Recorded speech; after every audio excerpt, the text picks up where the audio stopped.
Okay students, last class में हम बात कर रहे थे वेव्स के बारे में, राइट। और वेव्स के बारे में पढ़ने की ज़रूरत क्यों पड़ी, उसके पीछे एक बहुत इम्पोर्टेंट पॉइंट था कि जितना भी इंफॉर्मेशन साइंस कम्युनिटी को किसी भी मैटर के बारे में मिल रहा था, किसी एटम के बारे में मिल रहा था, वो सारा का सारा रेडिएशंस और मैटर के इंटरेक्शन की वजह से मिल रहा था। तो पूरा साइंटिस्ट कम्युनिटी जो है वो रेडिएशंस के बारे में और ज़्यादा जानने का इच्छुक था, साथ ही उनके अंदर की इस रेडिएशंस के बारे में और ज़्यादा समझा जाए और ज़्यादा इस रेडिएशन को पढ़ा जाए, राइट। तो उसके बारे में उन्होंने बात किया। तो लास्ट क्लास में हम लोगों ने वेव नेचर के बारे में बात की रेडिएशंस के, और आपका साइंटिस्ट मैक्सवेल साहब जिन्होंने रेडिएशंस के वेव बिहेवियर के बारे में आप लोगों को बताया, और वहाँ से हम लोग वेवलेंथ, फ्रीक्वेंसी, बहुत सारी छोटी छोटी टर्म्स को समझ पाए। अब बात आता है कि ये जो वेव थ्योरी थी मैक्सवेल साहब की, ये लाइट के बहुत ज़्यादा फिनोमिना को एक्सप्लेन कर रही थी। इसके हेल्प से हम लोग रिफ्लेक्शन समझ पा रहे थे, इसके हेल्प से हम लोग रिफ्रैक्शन को भी समझ पा रहे थे, diffraction of light is another phenomena, वो भी हम समझ पा रहे थे। बहुत सारे फिनोमिना हैं जो लाइट के इस वेव नेचर की वजह से समझ पा रहे थे हम। लेकिन बहुत सारे फिनोमिना ऐसे भी थे जो ये वेव नेचर एक्सप्लेन नहीं कर पा रहा था। जैसे दो बहुत important phenomena, photo electric effect and black body radiation, जो हम इसके तुरंत बाद पढ़ने वाले हैं।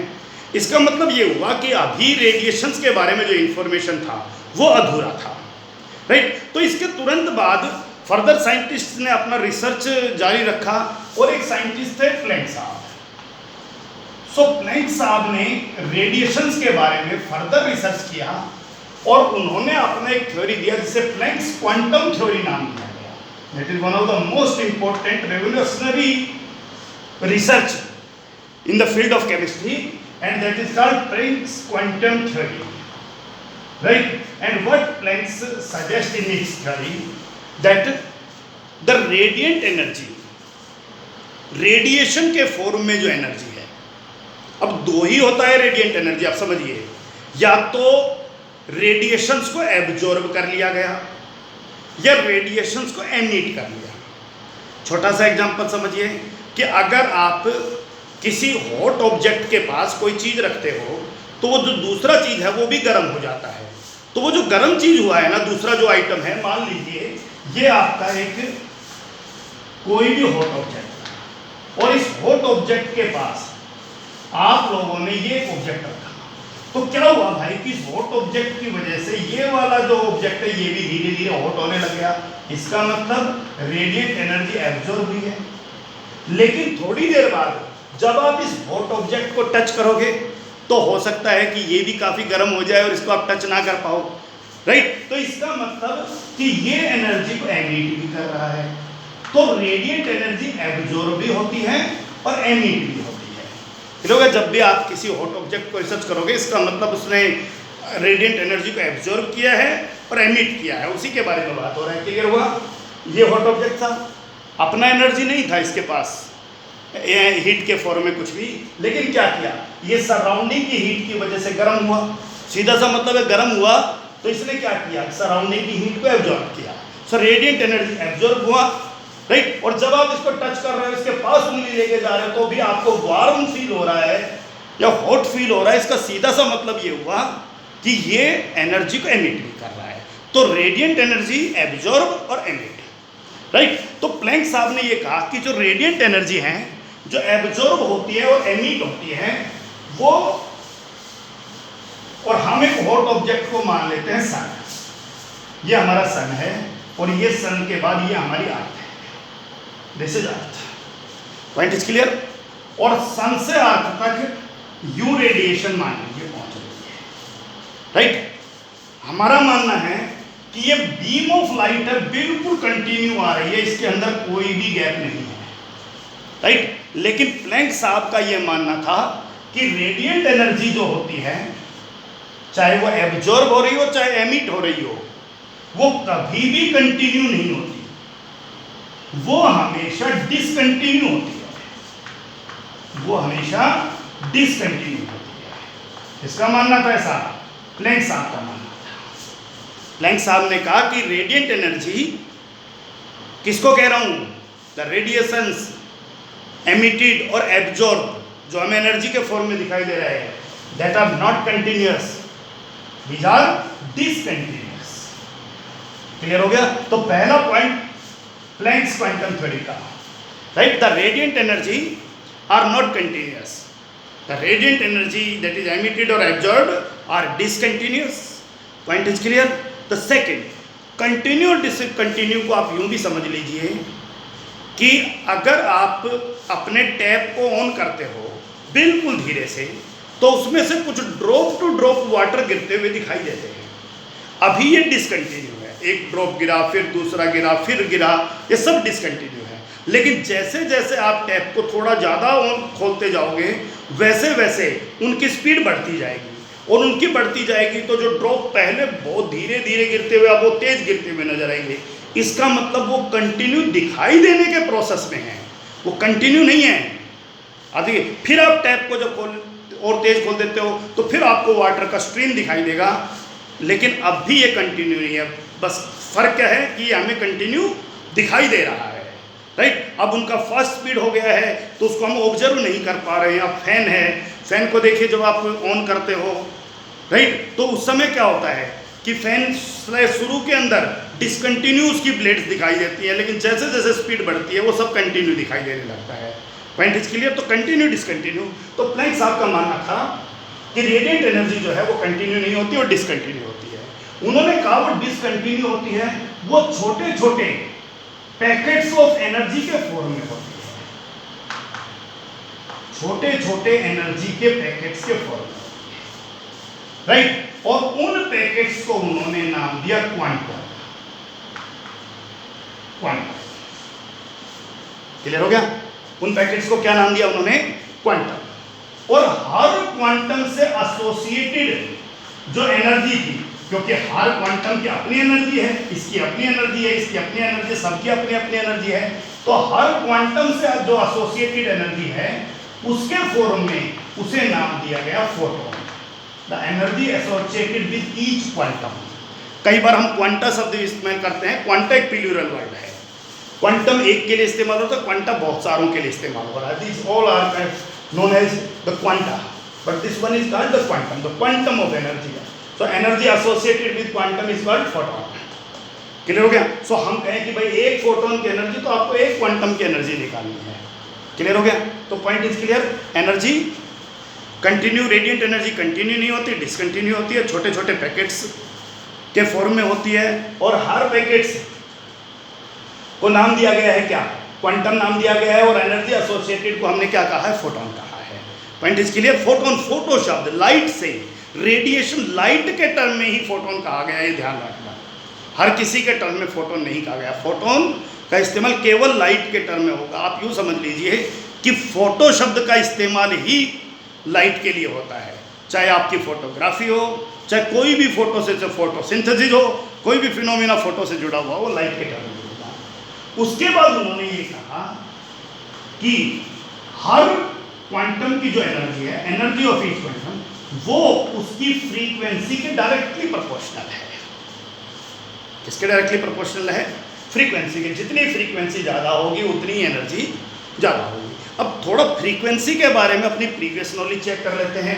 और कल हमने एक बहुत सिंपल सा इलेक्ट्रोमैग्नेटिक स्पेक्ट्रम पढ़ा था, जिसमें हमने विजिबल लाइट के बारे में बात किया था. विजिबल लाइट से तुरंत ज़्यादा वेवलेंथ का इंफ्रारेड, उससे तुरंत कम वेवलेंथ का अल्ट्रावायलेट, और भी बहुत सारों के बारे में हमने यहाँ पर माइक्रोवेव, उसके बाद AM, FM, और उसके बाद लॉन्ग रेडियो वेव्स के बारे में बात किया था. और यहाँ पर हम एक्सरे और गामा रेज तक पहुँचे थे. अब आप एक बात समझिए कि अगर आप बात करते हो किसकी? वेवलेंथ की, तो वेवलेंथ विजिबल लाइट में इसकी मिनिमम है और रेड जो है उसकी मैक्सिमम है. इनको भूल जाइए आप 2 मिनट के लिए. मैं विजिबल लाइट की बात कर रहा हूँ. और हम सबको ये भी पता है कि कल हमने बात किया था nu into lambda is equal to C. So nu is equal to C upon lambda, या lambda is equal to C upon nu, और सी जो है वो कांस्टेंट है. सो यहाँ से क्या निकला? Lambda is inversely very with new. Point is clear. इसका सीधा सा मतलब ये हुआ कि जितना वेवलेंथ ज़्यादा होगा उतना ही फ्रीक्वेंसी क्या होगा? कम होगा. ये दोनों एक दूसरे से इनवर्सली एसोसिएट करते हैं। सो क्लियर है पॉइंट। सो वेवलेंथ यहाँ पर मिनिमम इन सब में और मैक्सिमम, और हमने बताया कि भाई वेवलेंथ इनवर्सली वेरी कर रहा है किसके साथ, फ्रीक्वेंसी के साथ। तो फिर फ्रीक्वेंसी की कहानी बता दीजिए। फ्रीक्वेंसी इसकी इनमें मैक्सिमम है और इसकी फ्रीक्वेंसी यहाँ पर मिनिमम है। पॉइंट क्लियर है? ओके। और आज हमारा मामला आ गया किसके साथ, प्लैंक्स आपकी क्वांटम थ्योरी। और प्लैंक्स कहते हैं कि एनर्जी जो है वो आपका डायरेक्टली प्रोपोर्शनल है न्यू के साथ। इसका मतलब इन सभी के अंदर रेड जो है, क्योंकि इसकी फ्रीक्वेंसी मिनिमम है तो इसकी एनर्जी भी मिनिमम है, राइट। और इसकी वॉयलेट की फ्रीक्वेंसी मैक्सिमम है तो इसकी एनर्जी भी मैक्सिमम है। क्लियर है ये पॉइंट? तो जब भी आप रेडिएशंस के बारे में समझने की कोशिश करोगे तब ये पॉइंट बहुत क्लियर होते जाएंगे आप सबके लिए, राइट। और जब इनको तो आप जैसे जैसे आगे डीप स्टडी करोगे क्लियर हो गया। इसका मतलब ये हुआ कि जिसकी वेवलेंथ ज़्यादा है उसकी फ्रीक्वेंसी और एनर्जी दोनों की दोनों कम होंगी, क्योंकि यहाँ से क्लियर हुआ एनर्जी और फ्रीक्वेंसी डायरेक्टली वेरी करते हैं और फ्रीक्वेंसी और वेवलेंथ इनवर्सली वेरी करते हैं। तो क्लियर है ये पॉइंट? तो ये भी हमें पता होना चाहिए। ये हमारे लिए एक बहुत इंपॉर्टेंट टॉपिक है, इसके हेल्प से हम बहुत ज़्यादा चीज़ों को समझ पाएंगे, राइट। छोटा टॉपिक है लेकिन आप लोग एनर्जी, फ्रीक्वेंसी और वेवलेंथ इन सब के रिलेशन के बारे में अच्छे से पढ़ लीजिएगा, ओके। इसको हम यूं भी समझ सकते हैं कि जब आप किसी हॉट ऑब्जेक्ट को, किसी भी, मान लीजिए आप आयरन रोड को हीट करते हो, आयरन रोड को आपने क्या किया, हीट किया। ध्यान से समझना है इसको, आगे बड़ा हेल्पफुल होगा क्योंकि हमारा एनर्जी का मामला यहीं से क्लियर हो गया था कि जब भी आप किसी आयरन रोड को क्या करते हो, हीट करते हो। Point clear? तो क्या क्या चीजें देखने को मिलेंगी भाई कि जो हमारा आयरन रोड है हीट करने पर वो सबसे पहले रेड कलर का हो जाएगा गर्म करते हैं। आपको फिनोमिना है। और ज़्यादातर क्या करते हैं भाई, आप लोगों ने देखा भी होगा कि जो लोहे का काम करते हैं वो ज़्यादातर लाल करके ही रुक जाते हैं और वहीं पर उसको किसी भी शेप के अंदर मोल्ड करते हैं वो।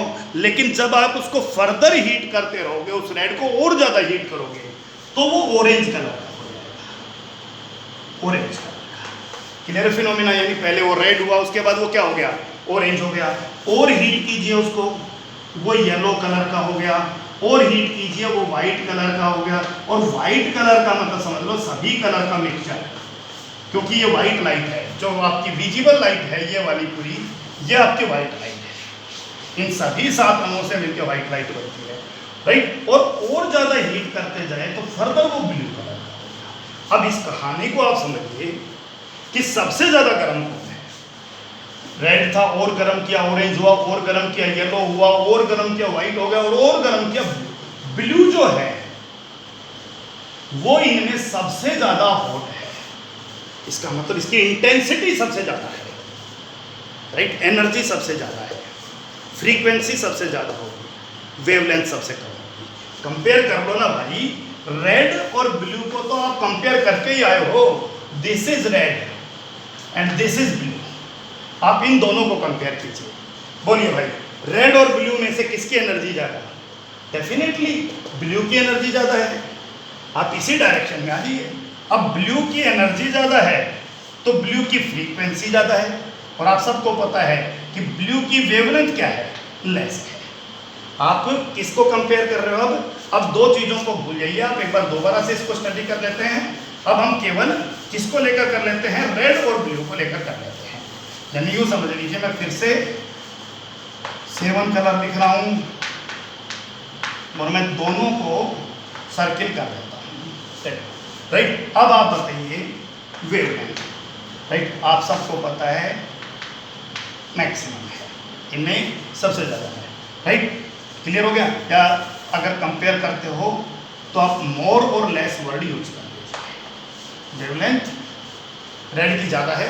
और हॉट ऑब्जेक्ट कौन ज़्यादा था? सबको पता है रेड ज़्यादा है, राइट। ओके, फ्रीक्वेंसी आप सबको पता है भाई। फ्रीक्वेंसी को लेकर अगर हम बात करें तो वेवलेंथ तो क्लियर हो गया, वेवलेंथ को लेकर तो हम लोग बात कर चुके हैं, ये पॉइंट क्लियर हो गया। हम लोग फ्रीक्वेंसी को लेकर अगर बात करें तो अब आप सबको पता है वेवलेंथ ज़्यादा है तो फ्रीक्वेंसी क्या होगा, लेस होगा। सॉरी, उल्टा है बिल्कुल, एक फ्रीक्वेंसी इसका क्या होगा, मोर होगा। चलो क्लियर हो गया, क्योंकि वेवलेंथ और फ्रीक्वेंसी एक दूसरे के अपोजिट है और इसका फ्रीक्वेंसी क्या होगा, लेस होगा। क्लियर है। अब बात एनर्जी की करो, क्लियर हो गया। जिसकी फ्रीक्वेंसी ज़्यादा उसकी एनर्जी क्या होगी, मोर होगी, और जिसकी फ्रीक्वेंसी कम उसकी एनर्जी क्या होगी, लेस होगी। और यही हमने कहा कि जब पहले हिट किया तो रेड हुआ, और फर्दर हिट किया तो फिर ऑरेंज हुआ, फिर और हिट किया तो येलो हुआ, और फिर और हिट किया तो व्हाइट और ब्लू हो गया। इसका मतलब आपकी कहानी कहाँ से कहाँ तक चली, रेड से शुरू हुई, सबसे ज़्यादा हॉट ब्लू, सबसे ज़्यादा एनर्जी, सबसे ज़्यादा एनर्जी तो सबसे ज़्यादा फ्रीक्वेंसी, राइट, और सबसे ज़्यादा फ्रीक्वेंसी तो सबसे कम wavelength. So this is the relation between energy. तो ये प्लैंक साहब ने नहीं दिया ये सारा कहानी, लेकिन हमें पता होना चाहिए जैसे एनर्जी का जिक्र आया, क्योंकि हमारे लिए एक बड़ा इंपॉर्टेंट पॉइंट था समझ पाना, राइट। अब आ जाते हैं वापिस उसी टॉपिक को लेकर। ओके, सो हर क्वांटम की एनर्जी जो एसोसिएटेड है वो उसकी फ्रीक्वेंसी के डायरेक्टली प्रोपोर्शनल है। सो जब भी डायरेक्टली प्रोपोर्शनल हटाओगे कोई ना कोई कांस्टेंट, यहाँ पर जो कांस्टेंट आएगा that is H, and H is considered as Planck's constant.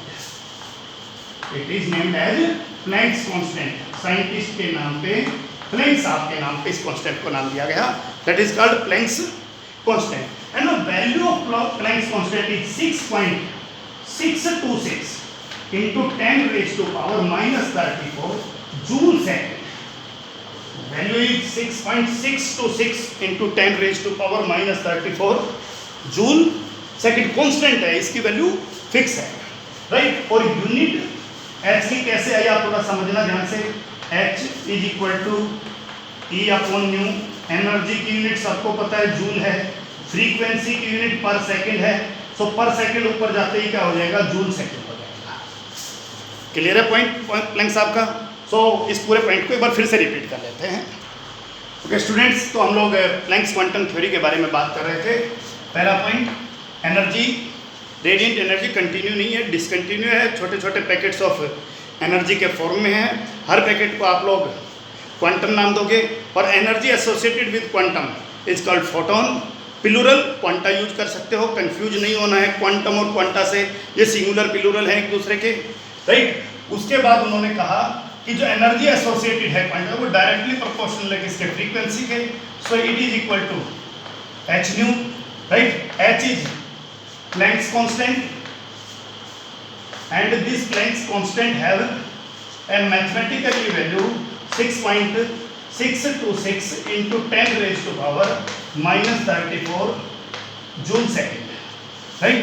So this is आप और ज़्यादा सोल्व कीजिए। E is equal to H, क्योंकि आप सबको पता है nu into lambda is equal to C, हम लोग प्रीवियस टॉपिक पे पढ़ के आए हैं। सो फिर nu is equal to C upon lambda, so आप लोग यूँ भी लिख सकते हो H C upon lambda. So this is another formula. आप सबको पता है एच प्लैंक्स कांस्टेंट है, फिक्स है, सी वेलोसिटी ऑफ लाइट है, फिक्स वैल्यू है। सो एनर्जी जो है वो इन्वर्सली वेरी करती है किसके साथ, वेवलेंथ के साथ। तो ये बात तो हम लोग पहले भी पढ़ के आए भाई, एनर्जी फ्रीक्वेंसी के डायरेक्टली प्रोपोर्शनल है और वेवलेंथ के इन्वर्सली प्रोपोर्शनल है, और फ्रीक्वेंसी और वेवलेंथ एक दूसरे के इन्वर्सली वेरी करते हैं। तो पॉइंट इज क्लियर, ओके। एक फोटोन की एनर्जी एच न्यू, 2 की एनर्जी 2h न्यू, 3 फोटॉन्स की energy 3h nu. So n photon की energy is represented as nh nu, nh nu, this is n। Clear हो गया। तो इसी से रिलेटेड अब कुछ छोटे छोटे न्यूमेरिकल्स पे बात करेंगे। बहुत जनरल फिनोमिना था प्लैंक साहब का, लेकिन बहुत इंपॉर्टेंट था, राइट। बहुत सारी चीज़ों को समझने में आपकी मदद मिलेगा, और आप लोगों को एनर्जी और फ्रीक्वेंसी और वेवलेंथ के बीच में रिलेशन बिल्कुल क्लियर कर लेने चाहिए, तभी हम आगे बढ़ पाएंगे। Point is clear, okay. चलिए न्यूमेरिकल नंबर फर्स्ट पे बात करते हैं। The numerical is calculate the energy of a photon of light having frequency. हमें एनर्जी ऑफ फोटोन कैलकुलेट करना है। Calculate the energy of photon, E calculate करना है, and that is equal to h, right? Having frequency of light, frequency of light is given, that is 3 into 10 raised to power 15 per second. 3 into 10 raised to power 15 per second. Hopefully the point is clear. You are capable to solve this easiest question. So energy of photon is equal to h nu. You know the value of h, 6.626 into 10 raised to power minus 34 nu, 3 into 10 raised to power 15. और energy joule के अंदर आएगा, क्योंकि आप सबको पता है this is the unit of this is joule second, the unit of this is per second, so second per second. Solve कर लीजिएगा इसको, तो energy is in joule. Hopefully the point is clear. Okay, next question. Next question है बेटा कि calculate the and compare the energy of two radiations. Two radiations के बारे में बात हो रही है. So I write here radiation 1 and radiation 2. Calculate and compare the energy of two radiations, right, with a wavelength of 800 nanometer, one with wavelength 800 nanometer, and you know 800 into 10 raised to power minus 9 meter. This is point, right. कल हमने बात कर लिया था, इसको आप clear रखिए ध्यान से कि ये रिलेशन किसी भी तरह से गड़बड़ नहीं होना चाहिए. और रिलेशन क्या कहता है भाई कि 1 picometre is equal to 10 raise to power minus 12 metre, 1 angstrom is equal to 10 raise to power minus 10 metre, 1 nanometre is equal to 10 raise to power minus 9 metre, 1 micrometre is equal to 10 raise to power minus 6 metre. Centimetre में बदलना चाहो तो 100 से multiply कर लीजिए अगर जरूरत हो तो, right. So the wavelength and the wavelength of the second radiation is 400 nanometer. So wavelength is 400 nanometer. So what to do again? 400 into 10 raised to power minus 9 meter. That is point for you, right? So calculate and compare the energy. So there is no problem. E1 energy is equal to h nu. So energy is equal to h C upon lambda. h constant है, c constant है. Energy first radiation के तो wavelength first के put कीजिए. So energy is equal to h 6.626, velocity of light 3 into 10 raised to power 8 and wavelength is 800 into 10 raised to power minus 9. Clear. So hopefully you will clear. Calculate the value of E2. Here the formula is again E is equal to h nu. So E is equal to H C upon lambda. H और C तो constant है. तो E2 निकालना है तो आप lambda 2 नाम दे दीजिए, इसको लैम्डा 2 नाम दे दीजिए, इसको लैम्डा 1 दे दीजिए, right. So E2 is equal to again h 6.626, again c 3 into 10 raised to power 8 meter per second, and again the wavelength is 400 into 10 raised to power minus 9. Clear है. तो ये दोनों की एनर्जी आपने निकाली. कैलकुलेट करना है तो आपको पता है एक को दूसरे से डिवाइड कीजिए, आपको पता चल जाएगा कि एक दूसरे से दुगना है, हाफ है, तिगुना है, ये क्लियर हो जाएगा. ठीक है. मैथमेटिकली आप देखिए इसको 800 से डिवाइड किया गया, इसको 400 से, ये ज़्यादा है. सो आपको अगर रिलेशन निकालना है तो आप E2 को डिवाइड कर दीजिए किससे? E1 से. तो मैथमेटिकली आप जब इसको सॉल्व करोगे तो क्लियर कीजिए इस सारी चीज़ को कि E2 ऊपर रखोगे 6.626 इंटू 3 इंटू, ओके, आप h की वैल्यू पूरा पुट नहीं किया है, that is 6.626 into 10 raise to power minus 34 into c 3 into 10 raise to power minus 8.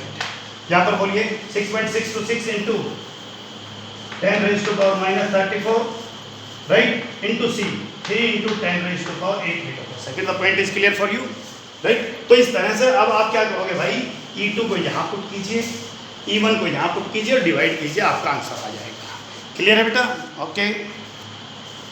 Another question, calculate the energy of 1 mole of photon. What to calculate?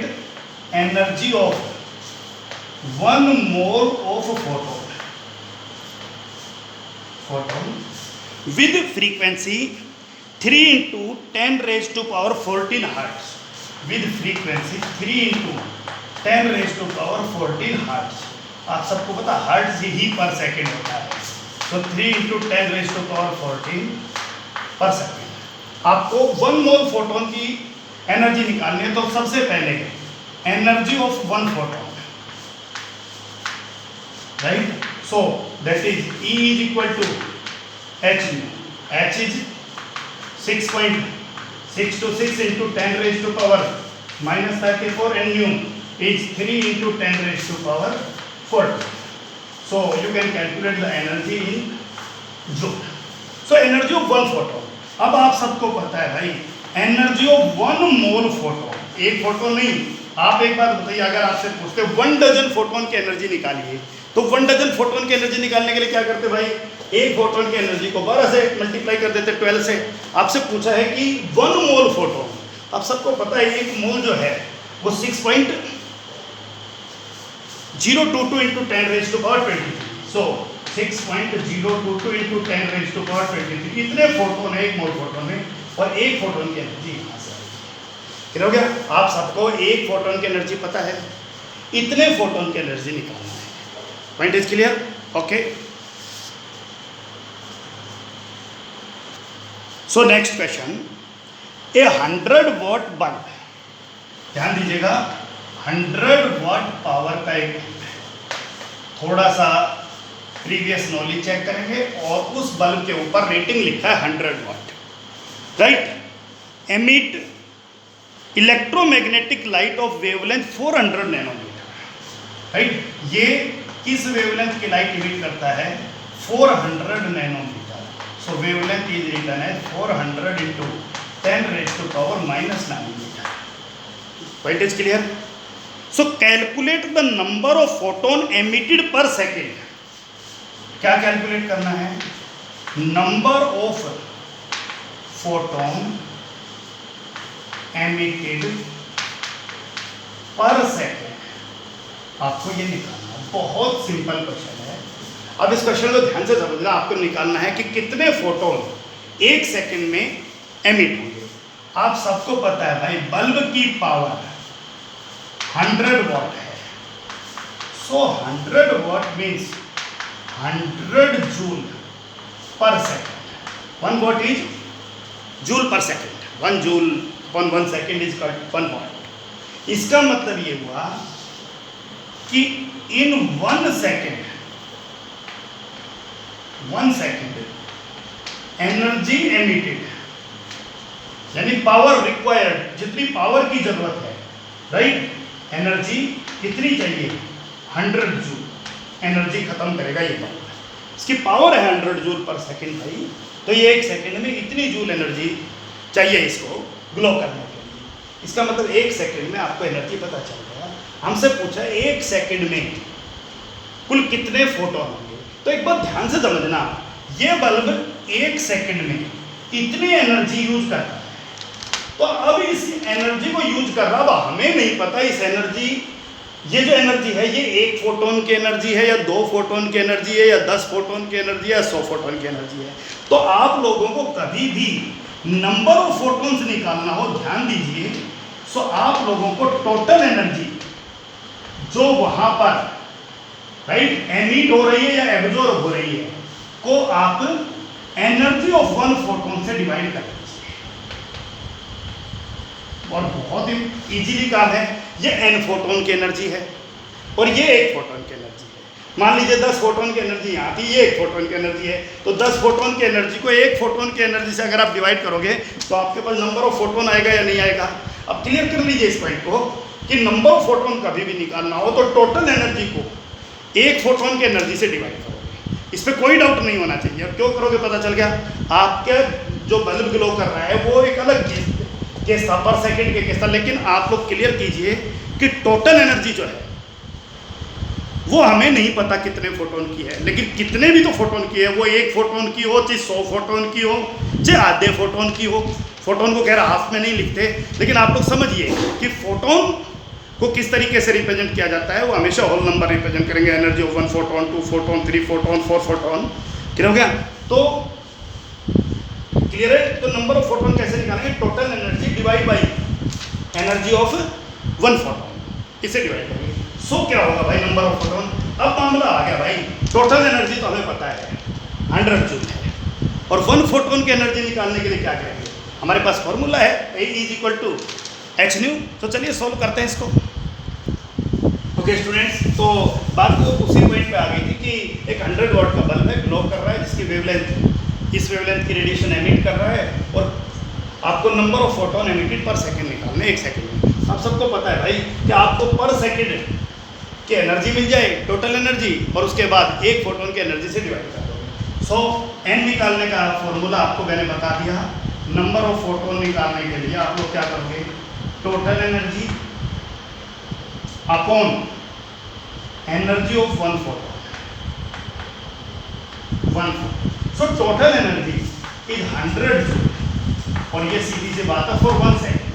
तो question में भी हमसे 1 सेकंड ही पूछा गया है, और energy of one photon E equal to H nu, so E equal to H nu equal to C upon lambda. H Planck's constant 6.626 into 10 raised to power minus 34, c velocity of light 3 into 10 raised to power 8 meter per second, and wavelength is given in this case. So you will calculate this question easy, right? Next question. So next question is, neon is generally used in signboards. जो sign boards लगे होते हैं उनमें neon use होता है। If it emit radiation strongly of 616 nanometre, so it emit radiation of 616 nanometre. अब ध्यान से समझिए, क्वेश्चन में कहा है कि नियोन बल्ब साइन बोर्ड में यूज होता है और वो इस रेडिएशन को एमिट करता है। आप यूनिट को देखिए, मीटर, नैनोमीटर, ये फ्रीक्वेंसी की यूनिट नहीं हो सकती, उसकी unit hertz, right, per second होती है। So that it is represented as wavelength, and that is 660 nanometre, so 10 raised to power minus 9 metre. That is a point for you. Point is clear? So ये एक बहुत छोटा सा point था, question clear है। आगे हमसे पूछा है calculate the frequency of emission. Number 1, frequency of emission.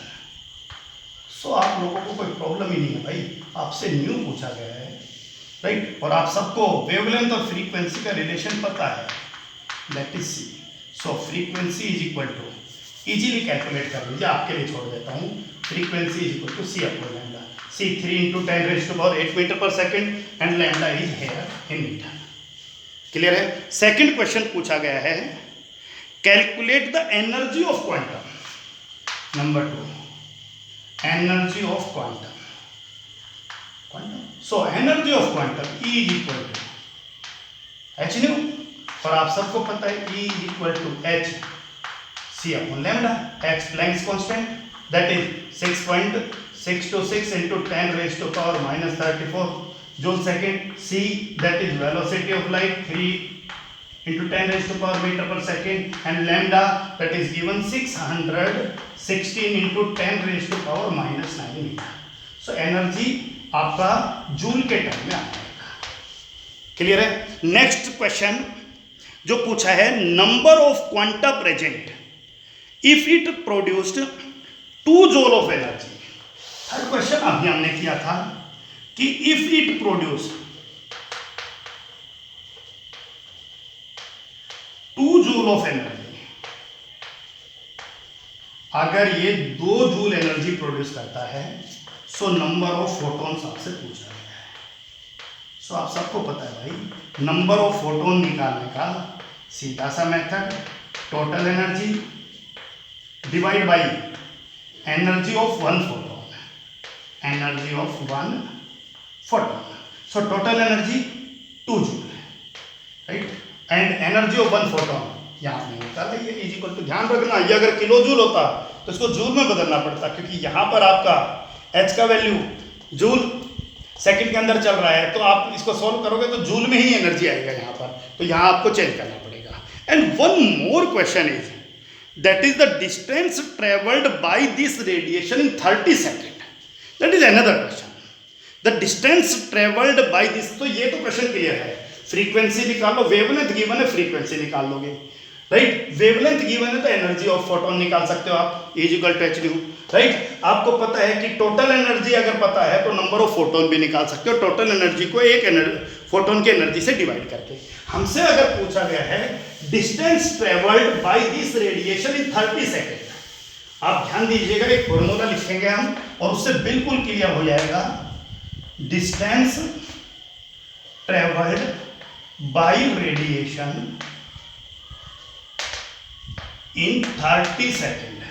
So 30 second that is time 30 second, right. अब ध्यान दीजिएगा, अगर मैं वेवलेंथ, फ्रीक्वेंसी और टाइम तीनों को अगर मल्टीप्लाई करता हूं तो क्या आता है?